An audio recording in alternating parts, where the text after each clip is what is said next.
11 mars dernier, dans l'émission Quelle époque de Léa Salamé sur France 2, la journaliste Sonia Mabrouk, Madame Lucet, vous a lancé «J'attends un cache investigation sur France Télévisions». Vous avez alors répondu, je vous cite, «Je voudrais bien, mais il n'y a pas grand-chose à faire et à dire sur France Télévisions». Bon, pourtant, depuis le début de cette commission d'enquête, il apparaît qu'il y a beaucoup de choses à dire, vous en conviendrez, je pense. Je pense aux 80 millions d'euros de déficit cumulés par France Télévisions depuis 2017. Je pense aux chambres d'hôtel à Cannes facturées jusqu'à 1700 euros la nuit. Je pense aux conflits d'intérêts, on en a parlé, entre certains dirigeants de France Télévisions et des dirigeants de sociétés de production bénéficiant de contrats importants avec le groupe. Je pense au niveau de rémunération très élevé d'une trentaine de directeurs de France Télévisions, mieux payés que le président de la République. Je pense aux soupçons d'emplois fictifs de certains directeurs qui ont d'ailleurs fait l'objet parfois d'enquêtes, parfois d'articles de presse.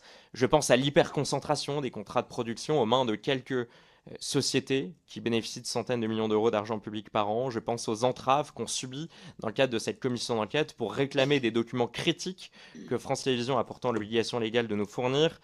Je pense aux communications officielles mensongères du groupe, notamment sur l'état des comptes.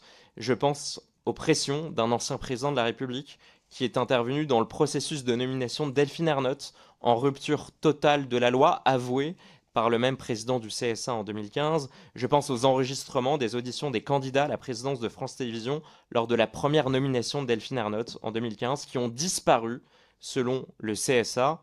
Et je pense enfin, mais la liste n'est pas exhaustive, au témoignage de ce haut magistrat, président de la troisième chambre de la Cour des comptes, qui sous serment, devant nous, n'a pas voulu nier avoir reçu un mail du secrétaire général de France Télévisions lui demandant de décaler la publication du rapport après la reconduction de Delphine Ernotte en 2025.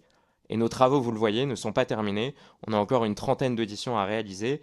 Dans ce contexte, Madame Lucet, est-ce que vous maintenez vos propos? Est-ce que demain, vous songerez à consacrer une émission d'investigation consacrée au financement et au fonctionnement de France Télévisions?